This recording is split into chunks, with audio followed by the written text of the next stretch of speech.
სამედიცინო გადაცემა პრევენცია. გაიგეთ უფრო მეტი სხვადასხვა დაავადებებზე და მათთან ბრძოლის მეთოდებზე. მიიღეთ სასარგებლო რჩევები თქვენი ჯანმრთელობისთვის. FM 92.3. მოგესალმებით ძვირფასო რადიო მსმენელებო და Facebook-ის მაყურებლებო, ეთერშია გადაცემა პრევენცია. გადაცემაში ბევრ აქტუალურ სამედიცინო თემას შევეხებით. მივიღებთ სასარგებლო რჩევებს პროფესიონალებისაგან და ვიქნებით თქვენი ჯანმრთელობის სამსახურში. დღევანდელი გადაცემის პირველი სტუმარია ქართულ-ჰოლანდიური ჰოსპიტალის კვლევისა და განვითარების ცენტრის ხელმძღვანელი ეკა სანიკიძე. მოგესალმებით ქალბატონო ეკა. დიდი მადლობა სტუდიაში სტუმრობისათვის. პირველ რიგში დღეს ძალიან ბევრი დრო გვექნება სხვადასხვა თემებზე სასაუბროთ და ამიტომ ძალიან საინტერესო იქნება მსმენელებისათვის და მაყურებლებისათვის, რომ თქვენი თავი წარმოგვიდგინოთ. დიდი მადლობა მოწვევისთვის პირველ რიგში. ხაზს გავუსვამ, რომ ძალიან დიდი მნიშვნელობა აქვს მედიის აქტიურობას იმისათვის, რომ მოხდეს მოსახლეობის, პოტენციური ჩვენი პაციენტების ინფორმირება სწორად ნებისმიერ იმ საკითხზე, რაც შეეხება ჯანმრთელობას. მე გახლავართ ქართულ-ჰოლანდიური ჰოსპიტალის წარმომადგენელი, სტრატეგიული განვითარების და კვლევის ცენტრის ხელმძღვანელი და შესაბამისად, ჩემი პირდაპირ მოვალეობა გახლავთ შესწავლილ იქნა სწორედ პაციენტთა საჭიროებები ჩვენს ქვეყანაში და დაიგეგმოს სტრატეგიულად, როგორც მოკლევადიან, ისე გრძელვადიან პერსპექტივაში ის სამედიცინო სერვისები ტიპობრიობის მიხედვით და ხარისხის მიხედვით ისეთნაირად, რომ იყოს მაქსიმალურად მორგებული აი სწორედ ამ საჭიროებებზე. ახლა უშუალოდ რაც შეეხება ქართულ-ჰოლანდიურ ჰოსპიტალს, რა მომსახურებას თავაზობს ჰოსპიტალი პაციენტებს, როდიდან დაარსდა საქართველოში და რა განვითარების ეტაპები გაიარა დღემდე? ძალიან დიდი მადლობა ამ შეკითხვისათვის, ვინაიდან როგორც ბრენდია ამ სახელწოდებით ქართულ-ჰოლანდიური ჰოსპიტალის არსებობს მხოლოდ 2 წელია, მაგრამ აქვს ძალიან დიდი წარსული გამოცდილება, თავად ჩვენი გენერალური დირექტორიც არა მარტო ერთი ჰოსპიტლების ქსელის მართვის ძალიან დიდი გამოცდილებით არის ბატონი დავით ოშხერელი და მისი ინიციატივით იყო ჯერ პირველი საავადმყოფო სახელწოდებით, შემდგომში უკვე გავაფართოვეთ, იმიტომ რომ პარტნიორობა და ურთიერთობები გაფართოვდა და ამჟამად აი ამ სახით არსებობს 2 წელია მუხიანის დასახლებაში, გობრონიცის 27 ნომერში და ეს ადგილის შერჩევაც რა თქმა უნდა არ არის შემთხვევითი, იმიტომ რომ მოგეხსენებათ ის ტერიტორია, ის ადგილი მთლიანად მუხიანი თემკის ნაწილი, გდანი და ასე შემდეგ, რომელიც ესაზღვრება აი ამ ტერიტორიას, პატარა ქალაქია, ცალკე ქალაქი, რომელსაც ნამდვილად სჭირდება ტერიტორიული ხელმისაწვდომობის მიზნით, რომ უზრუნველყოფილი იყოს იმ ტიპის სამედიცინო დაწესებულება, როგორიც არის ჩვენი, ანუ ყველა ზოგადი ბაზისური სერვისის მიწოდებით. ჩვენ ასე ვუწოდებთ და პოპულაციისთვის ესეთი გასაგები ენა რო იყოს პოპულარულ ენაზე, ეს ნიშნავს იმას, რომ უნდა არსებობდეს ნებისმიერ დასახლებულ პუნქტში ადვილად ხელმისაწვდომი გეოგრაფიულად გულისხმობთ, რა თქმა უნდა სასურველია. აი ეს ხოლმე რასაც ჩვენ ვაკეთებთ ინფორმაციულად ხელმისაწვდომით და ფინანსურად იმის და მიხედვით თუ იხდის საფასურს აი ამ სამედიცინო სერვისის ისეთი დაწესებულება, რომელიც დაწყებული გადაუდებელი დახმარებიდან დამთავრებული ძირითადი ქირურგიული ჩარევებით, მათ შორის სპეციალიზირებული ქირურგიული ჩარევებითაც თუ ეს შესაძლებელია, ემსახურებოდეს აი ამ მოსახლეობას. ამაზე იყო გათვლილი სწორედ სამედიცინო სერვისების ტიპის შერჩევა ჩვენს კლინიკაში და უფრო კონკრეტულად რო ჩამოვთვალოთ, გადაუდებელი ინტენსიური თერაპია, რეანიმაცია, ზოგადი ქირურგია, ცხადია, თორაკალური ქირურგია, ანუ გულმკერდის, აბდომინალური ქირურგია, ანუ მუცლის ღრუს ქირურგია, გინეკოლოგია, უროლოგია, ტრავმა, მოტეხილობები, ორთოპედია, ნეიროქირურგია, კარდიოქირურგია, ყველა აი ეს სერვისი არის ხელმისაწვდომი ჩვენი მოსახლეობისათვის. ჩვენს კლინიკაში. და შესაბამისად მუხიანის დასახლება, უფრო მეტად პაციენტები არიან მუხიანის დასახლებიდან თუ სხვა უბნებიდანაც არის. ჩვენ მსახურებით მთელ საქართველოს, არა მარტო საქართველოს, ჩვენთვისაა მაყურა ხშირად მეზობელი ქვეყნებიდანაც გვაკითხავენ დახმარებისათვის ჩვენი პაციენტები, თუმცა კიდევ ერთხელ ვუსვამ ხაზს, რომ მისი მდებარეობა გარეუბანში შედარებით კიდევ ერთხელ მიუთითებს იმაზე, რომ ჩვენი სურვილია ამ მოსახლეობისთვისაც იყოს გეოგრაფიულად ხელმისაწვდომი, თორე სხვა მხრივ ბუნებრივია მომსახურებით ყველას. სტატისტიკით ალბათ უფრო მეტად მუხიანის დასახლებიდან ძალიან კარგია.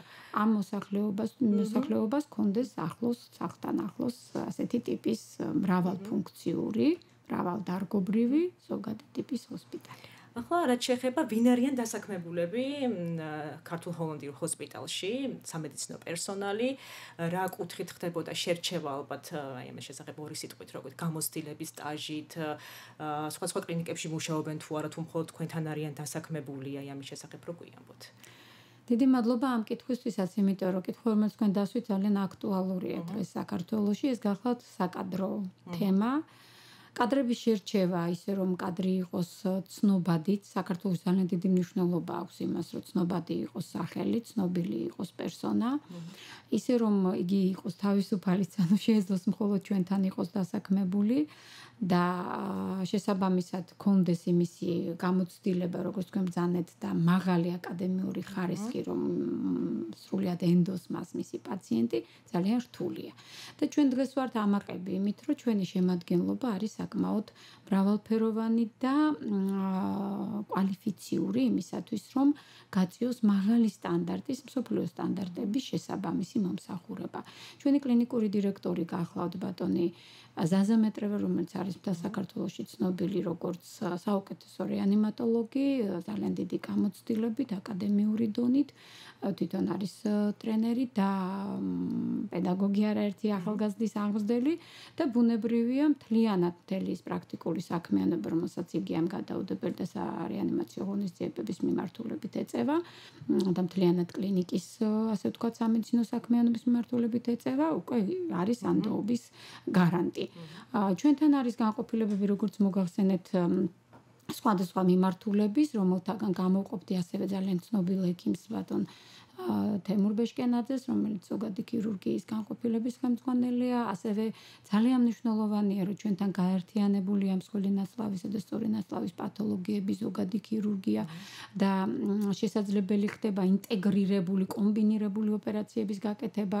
ეხლა შეიქმნა ასეთი კოლორექტალური დაავადებების ცენტრიც, რომელსაც ხელმძღვანელობს ახალგაზრდა სპეციალისტი, საკმაოდ გამოცდილი არაერთი ტრენინგისა და ასე ვთქვათ კვალიფიკაციის კურსის გავლის შემდგომ ჩვენთან დიდი ხნის, ასე ვთქვათ, სტაჟის მქონე ბატონი ნოდარ გიორგაძე, ნეიროქირურგებიდან ქალბატონი ნატალია შენგელაია, კარდიოქირურგიდან, კარდიოქირურგიის განყოფილების ხელმძღვანელი, კარდიოლოგიისა და კარდიოქირურგიის ბატონი გიგი ხაბეიშვილი და ასე შემდეგ. ანუ ჩვენ არ მინდა ვინმე გამორჩეს, ძალიან ისეთი გამოცდილი კადრები, რაც ყველაზე მთავარია, რაც არის, მე ვიტყოდი ამ ეტაპზე ყოველ შემთხვევაში სავიზიტო ბარათი ჩვენი კლინიკის, ეს გახლავთ არა მარტო კარგად გაკეთებული ოპერაცია, არამედ ოპერაციის შემდგომი მოვლა, როგორც ეტიოლოგიური, ასე პათოგენეზური, ასე სიმპტომური მიმართულებებით, ეს გახლავთ ინტენსიური თერაპიის და სწორედ აი პოსტოპერაციული მოვლის ფუნქცია და აქ ძალიან მნიშვნელოვანია ჩვენ გვაქვს ორი ტიპის ინტენსიური ამ მიმართულებით, ბატონი სოსო ალაში, რომელიც არის ძალიან გამოცდილი ამ დარგში და მისი გუნდის მიერ წარმოებული სწორედ მოვლა განაპირობებს იმ კარგად ჩატარებული ოპერაციის შემდგომ სასურველი შედეგებით დასრულებას. აი ცნობილი შემთხვევა თუ გახსოვთ მე-14 სართულიდან გადმოვარდნილი პაციენტის გადარჩენა, სწორედ ასეთი გუნდების დამსახურება, როდესაც რამოდენიმე ბრიგადა ერთად მუშაობდა ქირურგიული, ტრავმატოლოგები, ცალკე ნეიროქირურგები, ანგიოქირურგები, ხო, გომკერდის ზღურს თუ აბდომინალს, იგი 5-6 ბრიგადა ერთად გადარჩენაზე, რამოდენიმე ოპერაცია ჩატარდა და რა თქმა უნდა ეს ყველაფერი წყალში ჩაეყრებოდა, რომ არა სწორედ ეს პოსტოპერაციული მოვლა. ამიტომ ჩვენ გვაქვს რაღაცა ესეთი განყოფილებები და გვყავს ესეთი სპეციალისტები, რომლებიც არიან გარანტი იმისა, რომ კომპლექსური იყოს ჩვენთან მოხვედრილი პაციენტის სამედიცინო მომსახურება და დაწყებული გადაუდებელი და დახმარებიდან თუ სადიაგნოზო სერვისებიდან დამთავრებული სწორედ ოპერაციისა და პოსტოპერაციული მოვლის და რეაბილიტაციის ფაზებით იყო უზრუნველყოფილი. უფრო მეცაც მოგახსენებთ, ჩვენ გვაქვს გარკვეული ინოვაციები დანერგილი, ზოგი ახლა ინერგება, ზოგი უკვე აპრობირებულია, რომელიც მიმართულია ზუსტად მიდევნებაზე პაციენტის. ანუ გაწერის შემდეგაც არ კარგავთ კავშირს, მას სპეციალური ვაუჩერები ურიგდებათ და ამ ვაუჩერების ფარგლებში მათ აქვს საშუალება რომ მობრძანდნენ რამოდენიმე ხნის განმავლობაში, იყონ მონიტორინგის ქვეშ. მართალია ჩვენ გვაქვს ვალდებულება ფორმაში ჩავწეროთ, როდესაც გავწერთ პაციენტს, რომ ეწერება ამბულატორიული მეთვალყურეობის ქვეშ. რას იმას ნიშნავს, რომ პირველადი ჯანდაცვის ექიმებმა უნდა გააგრძელონ წესით მეტვალყურეობა. მაგრამ მოგეხსენებათ, რომ პირველადი ჯანდაცვის ქსელს ჭირდება მიმართულებით მოძლიერება, კი და შესაბამისად ჩვენ ვცდილობთ, რომ ჩვენი პაციენტები ჩვენ თვითონვე ასე ვთქვათ მეტვალყურეობის ქვეშ ვყავდეს, ამასთან ეს არის სრულიად უფასო ეს შემდგომი პერიოდი. რა თქმა უნდა გარკვეული ხნის განმავლობაში და შემდგომ ჩვენ ვცდილობთ დავამყაროთ მჭიდრო ურთიერთობა პირველადი ჯანდაცვის ქსელის კოლეგებთანაც, რომ აი სწორედ ეს რეფერალი სისტემა ნელ-ნელა ავამუშაოთ, რაც იმედია შემდგომში, როგორც მიმართულებას და ტენდენციებს ეტყობა უკვე ჩვენი ჯანდაცვის პოლიტიკაც აქეთკენ მიდის, რომ აი ეს კავშირი პირველად ჯანდაცვასა და ჰოსპიტალურ სექტორს შორის, პრეჰოსპიტალურ მომსახურებასა და ჰოსპიტალურ მომსახურებას შორის, პოსტოპერაციულ ასე ვთქვათ მოვლას შორის იყოს ძალიან მჭიდრო და ასე ვთქვათ კოლეგიალური, იმიტომ რომ ჩვენი ბიზნესი, სამედიცინო ბიზნესი, რომელიც სამწუხაროდ თუ საბედნიეროდ მაინც ბიზნესია, მოგეხსენებათ ჩვენი კლინიკა არის კერძო, ისევე როგორც 95% სხვა კლინიკებისა, ბუნებრივია მიმართულია იმაზე, რომ დამფუძნებელმა და მფლობელმა კლინიკის გარკვეული მოგება მიიღოს, მაგრამ აი განსხვავება სამედიცინო ბიზნესის სხვა ბიზნესისგან სწორედ გახლავთ ეს, რომ ჩვენ გძნობთ აი ამ სოციალურ პასუხისმგებლობას და შესაბამისად საკუთარ თავზე იღებს კლინიკა გარკვეულ ხარჯებს იმისათვის, რომ პაციენტებს გქონდეთ სრულყოფილი სერვისი. ძალიან კარგი. ახლა მინდა შევეხო ეს ყვადაღებულ თემას, რიგებს. ჩაწერით ხდება სავარაუდოდ ალბათ თქვენთან. მოგახსენებთ მომსახურება. მე საკუთარ გამოცდილებაზე გიამბობთ, არ მახსოვს რომელიმე კლინიკაში მე ვსულიყავი და რიგში არ ჩავდგარიყავი მიუხედავად იმისა, რომ ჩაწერილი ვიყავი. და სხვათა შორის ძალიან გრძელი რიგებია ხოლმე კაბინეტში მოსახველთა და ძალიან დიდ უკმაყოფილებას იწვევს და ამის დარეგულირება როგორ შეიძლება ხდებოდეს? აი თქვენს ჰოსპიტალში როგორ არის ეს მაინტერესებს პირველ რიგში და შემდეგ თქვენი აზრით როგორ უნდა დარეგულირდეს აი ეს პრობლემატური საკითხი? ეცით რა თქვენ დამისვით კითხვა, რომელიც რა თქმა უნდა მარტო ჩვენ ჰოსპიტალს არ ეხება, ეს გახლავთ მინდა გითხრათ ზოგადად ჰოსპიტალური სერვისის და სამედიცინო სერვისის შეფასების ინდიკატორთა სისტემაში ჩვენ ასე უწოდებთ key indicator systems არსებობს ესეთი შეფასების სისტემა, ნუ სხვადასხვა ტიპის არის, ამაზე ახლა არ დავკონკრეტდები, მაგრამ ყველა რომელი მეთოდოლოგიითაც არ უნდა ხდებოდეს, ყველა მოიცავს ისეთ მნიშვნელოვან კომპონენტს, როგორიც არის მოცდის დრო. მოცდის დრო და სივრცე, სხვათა შორის. ანუ როგორ არის ჩაწერის მიუხედავად, ანუ ზოგადად ინდიკატორი გულისხმობს ამას, რომ აღუწეროთ მათ, როგორია ჩვენთან ლოდინის დრო და როგორია ლოდინის სივრცე. და ერთ-ერთი ინდიკატორი ჩვენი ჯანდაცვის სისტემის, ასე ვთქვათ, რეგულირების სამსახურის შეფასების ერთ-ერთი ინდიკატორი ესეც გახლავთ. ანუ ამ კრიტერიუმით გვაფასებენ ერთ-ერთი შეფასება. ასე რომ თქვენი კითხვა არის ძალიან საინტერესო ამ თვალსაზრისით. ლოდინსაც გააჩნია ლოდინის დროსაც. ამიტომ მომწონს რომ ამაზე გააკეთეთ აქცენტი, ამის თქმა მინდა. ამიტომ რა თქმა უნდა ჩვენ ამას ვაქცევთ ყურადღებას, იმიტომ რომ პაციენტთა კმაყოფილების კითხვას როდესაც ვავსებთ, ეს ჩვენთან ჩვეულებრივი ტრადიცია გახსნის დღიდან, ყოველდღიურად სერვის მენეჯერი ქალბატონი ნათია კალანდაძე და მისი გუნდი ძალიან ერთგულად ეს გოგონები რეკავენ გაწერის შემდეგ გარკვეული ხნის, ასე ვთქვათ, გასვლისას პაციენტებთან და ეკითხებიან, რამდენად არიან კმაყოფილი, რამოდენიმე კითხვა. მექანიზმი შემუშავებული გაქვთ პაციენტების განწყობის. კი, როგორც დადგინდა პაციენტთა კმაყოფილების შეფასებისას, ერთ-ერთი მნიშვნელოვანი გახლავთ სწორედ ეს კრიტერიუმიც, რაც თქვენ ბრძანეთ. მოკლედ, ყველა მხრიდან ეს გახლავთ აქტუალური. ჩვენს ჰოსპიტალში ასეა დარეგულირებული. აი თქვენ თვითონვე ბრძანეთ, რომ მიუხედავად იმისა, რომ ხარ წინასწარ ჩაწერილი, გიწევთ ლოდინი. ამიტომ ამ ეტაპზე ჩვენ არ დავნერგებთ ან ელექტრონული სისტემა, დაუშვათ გამოძახების, ან წინასწარი ჩაწერის სისტემა. იმიტომ რომ ჩვენი ჰოსპიტალის სპეციფიკა მაჩვენა, რომ ჩვენთან ცოცხალი რიგის მართვა უფრო ეფექტურია, ვიდრე წინასწარ ჩაწერა. თუმცა, თუ მე ვამბობ პირველად მომართვაზე, თუმცა თუ პაციენტი დაბარებულია უკვე შემდგომ გაღრმავებულ კვლევებზე ან სხვა სპეციალისტის კონსულტაციაზე, აქ უკვე რა თქმა უნდა რეგულირებულია, შეთანხმებულია და ამ შემთხვევაში მას მოცდა არ უწევს. ანუ, დავუშვათ პირველადად მოვიდა პაციენტი, რეგისტრატურაში მას აკვალიანებენ, ანუ ჩვენთან ხდება სორტირება პაციენტის, ნუ ახლა კოვიდის პირობებში საერთოდ პრეტრიაჟ, ტრიაჟ და ასე შემდეგ მიმდინარეობს, მაგრამ ამბულატორიული მაგალითად პაციენტი როცა მოდის, რეგისტრატურაში მას აქვს საშუალება გაიაროს სორტირება, ანუ მისი სიმპტომების დაახლოებითი გამოკითხვის და ჩივილების და სურვილების შეფასების შემდეგ, სწორედ სერვის მენეჯერი და რეგისტრატორის სპეციალურად ტრენირებული პერსონალი მას აძლევს რჩევას თუ თვითონ არ არის ჩამოყალიბებული რომელ სპეციალისტთან მივიდეს. სპეციალისტთან მას ცოცხალ რიგში ძალიან დიდხანს დგომა არ უწევს, იმიტომ რომ როგორც მოგახსენეთ, ეს დარეგულირებულია ჯერადობით თვითონ ვიზიტის და შემდგომში უკვე იმის და მიხედვით თუ რა კვლევები დაენიშნება სპეციალისტის მიერ, აქ უკვე შესაძლებელია მართვა დროის.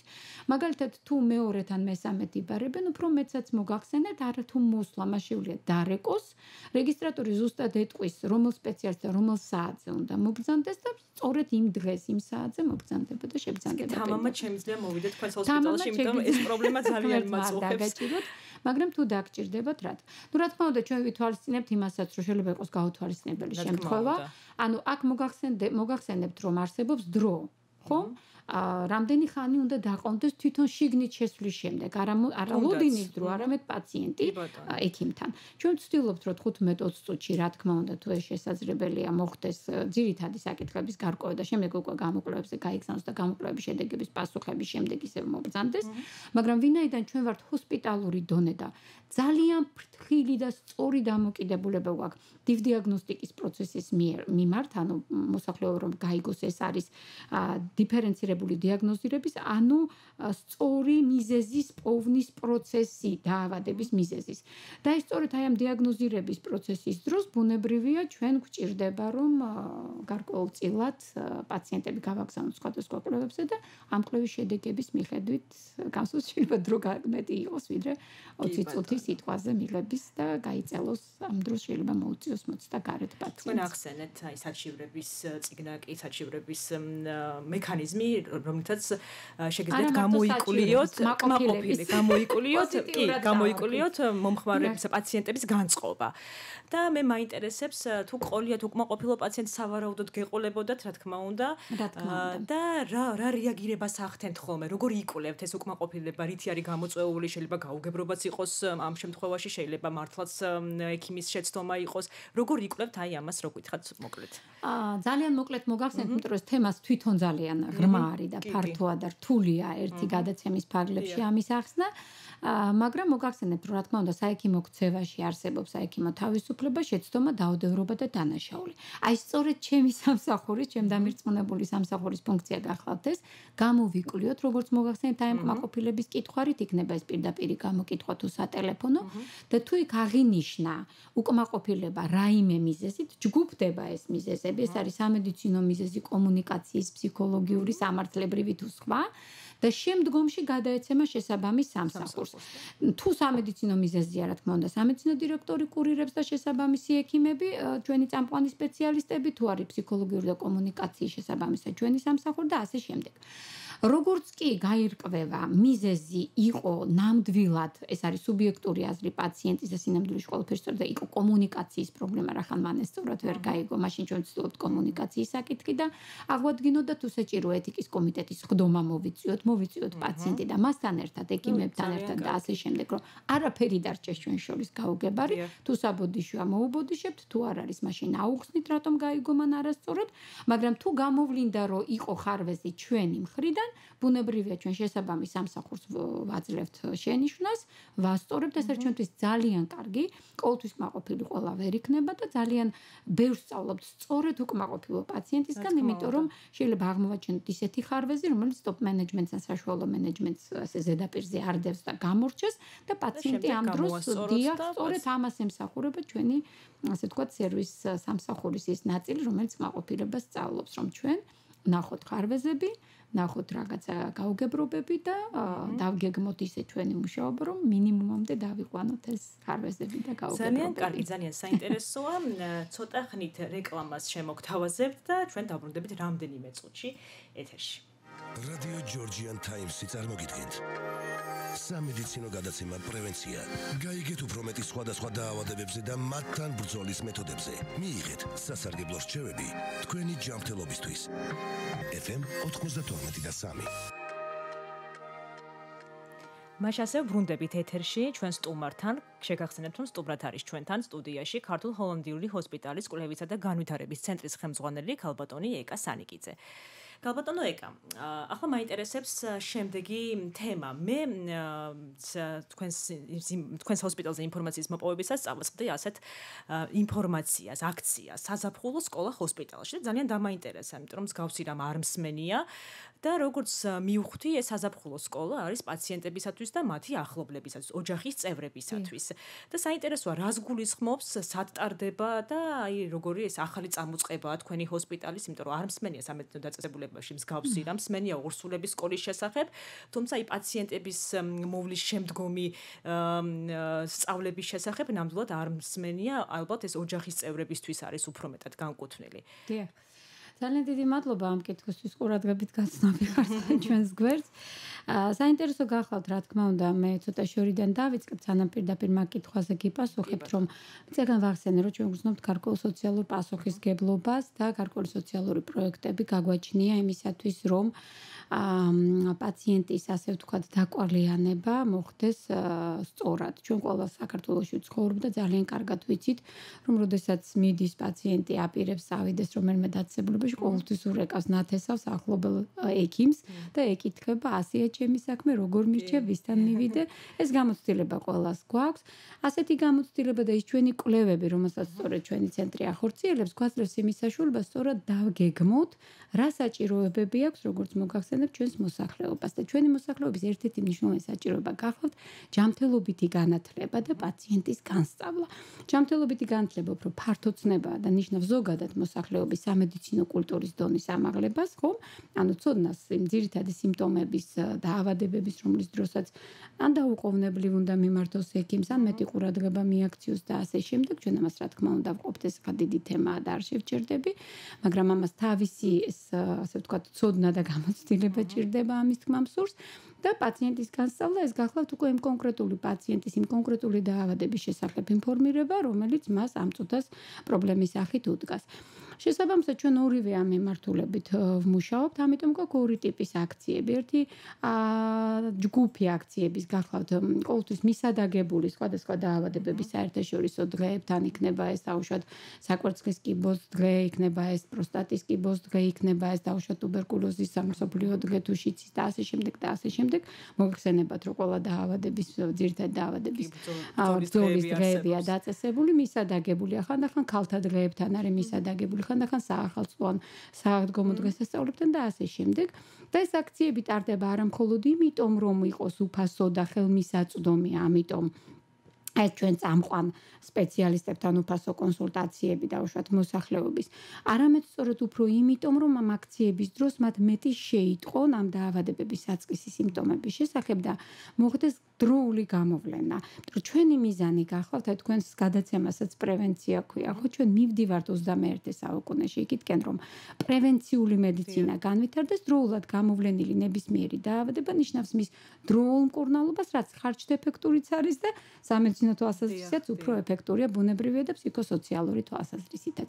ეს ერთი ჯგუფია აქციების და მე ძალიან ამაყი ვარ იმითი, რომ ჩვენ ასეთი აქციების ჩატარების უკვე დიდი გამოცდილება გვაქვს და საერთაშორისო კვლევითაც, აი მაგალითად ვარდისფერი ოქტომბერი, რომელიც შარშან ჩატარდა ჩვენს კლინიკაში, ჯანდაცვის ექსპერტების მიერ შეფასდა როგორც ყველაზე საუკეთესო და ასე ვთქვათ ორიგინალური.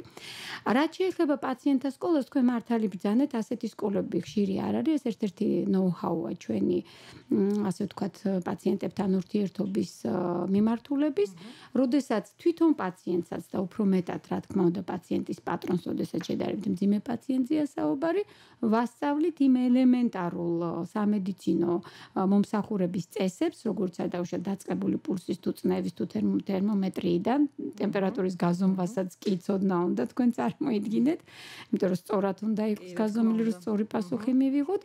დამთავრებული დაუშვათ მწოლიარე პაციენტის მოვლა, მარტივი გადახვევის გაკეთება, ჰიგიენის წესების დაცვა, დაუშვათ მწოლიარე ავადმყოფისთვის თეთრეულის გამოცვლა იქნება ის თუ თავის დაბანა თუ სხვა და სხვა.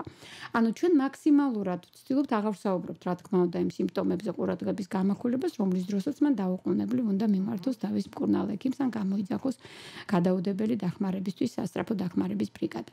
ანუ ძალიან მოკლედ რომ მოგახსენოთ, ეს გახლავთ აი ეს მიმართულებები პაციენტთა განსწავლის, რომელსაც ჩვენი სპეციალური სასწავლო ცენტრი ახორციელებს და ღია სკოლა, იმიტომ არის რომ COVID-19-თან დაკავშირებით ჩვენ გადავწყვიტეთ რომ ეს სკოლა რომელიც მანამდეც არსებობდა ჩვენთან უბრალოდ გაგვეტანა, გვაქვს ძალიან ლამაზი ეზო, უკან არის პატარა ფიჩნარის, ღიაცის ქვეშ და თუ სურვილი ექნება პაციენტების პატრონს რომ ჩვენ გაგვესაუბროს, ჩვენ სამედიცინო პერსონალს გაესაუბროს, დასვას კითხვები სხვადასხვა თემებთან დაკავშირებით, რომელიც მას მარტო გაუჭირდა რომ მართოს, აი სწორედ ამ ღია სივრცეში ჩვენ შეგვიძლია ყოველ პარასკევს 4 საათზე მათ შევხვდეთ, გავესაუბროთ და მივცეთ ის რჩევა და რიგებები, რომელიც ასე აუცილებელია პაციენტის სწორად მოვლისათვის. და რამდენად არის მომართვიანობა და ჩართულობა მსგავს პროექტებში ჩვენი მოქალაქეების მხრიდან? გითხრათ რომ ჩვენი მოქალაქეები არიან ძალიან პასიურები. ეს არის ჩვენი ტკივილი, ეს არ არის მარტო ჩვენი ჰოსპიტალის თემა, ზოგადად ეს გახლავთ საქართველოში. მე მიხარია ამიტომ ესეთი აქტიურობა მედიის, იმიტომ რომ აი სამედიცინო გადაცემები, რჩევები, მოწვევა სპეციალისტების ხელს უწყობს, რა თქმა უნდა, სამედიცინო კულტურის დონის ამაღლებას, თუმცა ამ ეტაპზე ზოგადად მინდა გითხრათ, რომ ჩვენი მოსახლეობა, ну ამაზე მთელი კვლევებია ჩატარებული, ზოგჯერ ეს ნდობის ფაქტორია, ზოგჯერ ფინანსური ფაქტორია, ზოგჯერ არასწორი ინფორმაცია, ზოგადად დაფალია, მინდა გითხრათ, თუმცა რა თქმა უნდა, ძალიან აქტიურობენ, როდესაც გვაქვს აქციები. მაგალითად ჩვენ გვაქვს ბოლო პერიოდი განსაკუთრებით ვითვალისწინებთ, რომ გაუჭირდა ძალიან მოსახლეობას, ანუ მუშევრად დარჩენან დაბალი ხელფასები იყვან, ზოგადად დაკარგეს სამსახური და სხვა და ჩვენ დიდი ხანია გქონდა, მაგრამ ეხლა ესეთი ცოტა უფრო მუდმივი ხასიათი მივეცით ამ პერიოდში, ანგიოლოგიური და კარდიოლოგიური აქცია გვაქვს ფაქტობრივად სულ. ეხლა COVID-19-თან მებრძოლი კოლეგებისთვისაც კი გქონდა აქცია კოლეგებისათვის, როდესაც მათ შევთავაზებთ მნიშვნელოვანი ფასდაკლებით კი ძირითადი ოპერაციები, ხოლეცისტექტომიები და უშუალოდ იქ ვარიკოზული ვენების გამო ოპერაციები და სხვა, მაგრამ მომართვიანობა მაინც არის, მინდა გითხრათ, დაბალი. ეს უკავშირდება არა მარტო ინფორმირებას, არამედ ალბათ მოსახლეობის ნაკლებ მზაობას იმისათვის, რომ ენდოს ისეთ აქციებს, რომელიც არის ფასდაკლებით. ალბათ ამის გამოა. COVID-19 ახსენეთ და რა თქმა უნდა გვერდს ვერ ავუვლით ამ თემას. პანდემიას, ამ თემას, მსოფლიოში კიდევ მძვინვარებს და ჩვენთან ძალიან სასიხარულოა, რომ ჩვენი ექიმებისა და სახელმწიფოს ძალისხმევით მართვადია ვირუსის გავრცელების პროცესი, კონტროლირებადია და თქვენ შემთხვევაში რა რეგულაციების დაცვა გიწევთ აი ამ შემთხვევაში ჰოსპიტალში და სამომავლოდ სავარაუდო მეორე ტალღაზე არის საუბარი, არავინ იცის დადგება თუ არა, მაგრამ ალბათ მზად უნდა იყოს და უნდა დაახვდეთ და როგორ ემზადებით ამისთვის. ძალიან მოკლედ მოგახსენებთ, ეს ცოტა ესეთი სპეციფიური თემაა და ასევე რთული გასაგებია მოსახლეობისთვის, მაგრამ მე მინდა გითხრათ, რომ ქართულ-ჰოლანდიური ჰოსპიტალი ალბათ ის ერთ-ერთი პირველი ჰოსპიტალი იყო, რომელმაც ჯერ-ერთი მიმართა მაშინათვე ჯანდაცვის სამისლის დაავადებათა კონტროლისაც უამრავი შეკითხვით, შეთავაზებით და ასე შემდეგ. მაშინათვე შეიქმნა ჩვენთან, სანამ ის პირველი 26 თებერვლის შემთხვევა იქნებოდა, მაშინათვე შეიქმნა საგანგებო რეაგირების საბჭო, ინფექციის კონტროლის კომიტეტთან არსებული, შეიქმნა შიდა გაიდლაინი, გაკეთდა პრეტრიაჟისა და ტრიაჟის ზონები, მოკლედ ყველა ის ღონისძიება გატარდა, რომელიც ასეთ დროს ეპიდემიის დროს არის მოწოდებული თეორიულად და ჩვენ ეს პრაქტიკაში დავნეგეთ და განვახორციელეთ, მაშინათვე მოხდა ჩვენივე ხარჯით სხვათა შორის ტესტების შესწავლა, შესყიდვა, იყო სწრაფი ტესტები და შესაბამისად სორტირება პაციენტების, თვითონ სამედიცინო პერსონალის, რომელსაც ჰქონდა, შესაძლოა ქონოდა შეხება COVID ინფიცირებულებთან და სხვა. ამიტომ ვინაიდან ჩვენთან არსებობს ესეთი კომიტეტი, არსებობს შიდა გაიდლაინის ქცევის, ჩვენ ახლა იწერება სხვათა შორის გეგმაც მეორე ტალღასთან სავარაუდო მეორე ტალღასთან მზაობის. ჩვენ ბუნებრივია ამ საკითხის მიმართ ვართ ძალიან ესეთი მომზადებულები აღჭურვაზე და პირადი ასე ვთქვათ პერსონალური დაცვის საშუალებებზე აღარ არის საუბარი, ეს ყველაფერი არის ინფექციის კონტროლის საინჟინრო დონე, თავის ეპაფილტრებით ყველაფრით, მაგრამ თავარი აქ გახლავთ თვითონ დამოკიდებულება საკითხის მიმართ. ჩვენ მაქსიმალურად ვცდილობთ მეორე მხარეს მივაქციოთ ყურადღება, ანუ კოვიდის გამო არ დაგვრჩეს უყურადღებოთ ის დაავადებები, რომელიც შეიძლება ცხელების თანხლებით შემოდის, მაგრამ სინამდვილეში აქ ცხელება კი არ არის წამყვანი, არამედ და კოვიდზე საეჭო სიტუაცია, არამედ სასწრაფო გადაუდებელი შემთხვევა, იმიტომ რომ აუშვათ ან მუცლის ღრუში, ან გულკედის ღრუში, ან სხვაგან რაიმე სხვა დაავადება, ასე ვთქვათ, მწვავედ მიმდინარეობს და მე ვფიქრობ, რომ ის რაც დაემართა ძალიან ბევრ წამყვან სხვათა შორის და წარმატებულ ქვეყანას, რომ კოვიდის გამო დაგვიანდა ზოგიერთი დაავადების, ჩრდილში მოექცა ზოგიერთი დაავადების, მით უმეტესწავე დაავადებების დიაგნოსტიკა და გამოვლენა, აი ეს რომ არ მოხდეს, ამაზე გვაქვს კურსი აღებული, იმიტომ როგორც მოგახსენეთ, ჩვენი ჰოსპიტალის ერთ-ერთი სავიზიტო ბარათი ეს გახლავთ გადაუდებელი დახმარება, რეანიმაცია, ინტენსიური თერაპია, ინტენსიური მოვლა და ის ძირითადი ქირურგიული ოპერაციები, რომელიც გადაუდებელი სასწრაფო სახით შეიძლება დაჭერდეს მოსახლეობას. დასასრულს უახლოვდება და ძალიან მოკლედ თუ შეგიძლიათ თქვენი სამომავლო გეგმების შესახებ, მეცმის მოკლედ ძალიან რთულია, მაგრამ იმედს ვიტოვებ კიდევ იქნებით ჩვენი გადაცემის სტუმარი. უბრალოდ მინდა გითხრათ, რომ მოცულობა სერვისების და მიმართულებების სერვისების გვინდა გავაფართოთ. აი ახლა დღე-დღეზე ველოდებით რეგულირები და ნებართვას რო გავხსნათ სამშობია, რომ მე მინდა გითხრათ, კიდევ ერთხელ გავუსვა ხაზი, რომ ჩვენი განსაკუთრებულობა ალბათ იმაშია, რომ ინტეგრირებული სერვისების შექმნისკენ მივისწრაფვით და მე კიდევ ერთხელ ჩამოვთვლი, რომ დაუშვათ უროლოგია, გინეკოლოგიის გაერთიანებით იქნება ეს მცირე მენჯის ორგანოების ჯანმრთელობის ცენტრი, მსხვილი ნაწლავის და სწორი ნაწლავის დაავადებების ცენტრი, კიდევ გაფართოება ნეიროქირურგიული თუ კარდიოქირურგიული მიმართულებების, ასევე სამიანო გინეკოლოგიურთან ასოცირება ქალთა პროგრამის ზოგადად და ასე შემდეგ. ეს გახლავთ ის მიმართულებები, რომლებიც ორი ტიპის, ასე იგი, სამომავლო გეგმები გვაქვს, ერთი რომლებიც უკვე არსებობს და მათი გაფართოება იგეგმება, ან ინტეგრირება სხვა მიმართულებებთან, შერწყმა და მეორე გახლავთ იმ ახალი ინოვაციური და მწირი სერვისების დანერგვა, რომელიც სჭირდება ჩვენ მოსახლეობას და ამ წუთას არ გვაქვს. ძალიან დიდი მადლობა ქალბატონო ეკა საინტერესო საუბრისთვის. წარმატებებს გისურვებთ და იმედია კიდევ მობრძანდებით ჩვენთან ეთერში და კიდევ უფრო ინფორმაციული იქნება მსმენელებისათვის თქვენი საუბარი. ჩვენი წამყვანი სპეციალისტები ისაუბრებენ კონკრეტული იმ მიმართულებების შესახებ, რომელიც აინტერესებს მოსახლეობას, ასე რომ შეგიძლიათ მოიწვიოთ ის სპეციალისტები, რომელთა მოთხოვნაც გაჩნდება დღევანდელი გადაცემის შემდეგ მაყურებლის მხრიდან. ძალიან კარგი, ჩვენ კი ერთი კვირით გემშვიდობებით ნახვამდის. Radio Georgian Times-ი წარმოგიდგენთ. სამედიცინო გადაცემა პრევენცია. გაიგეთ უფრო მეტი სხვადასხვა დაავადებებზე და მათთან ბრძოლის მეთოდებზე. მიიღეთ სასარგებლო რჩევები თქვენი ჯანმრთელობისთვის. FM 92.3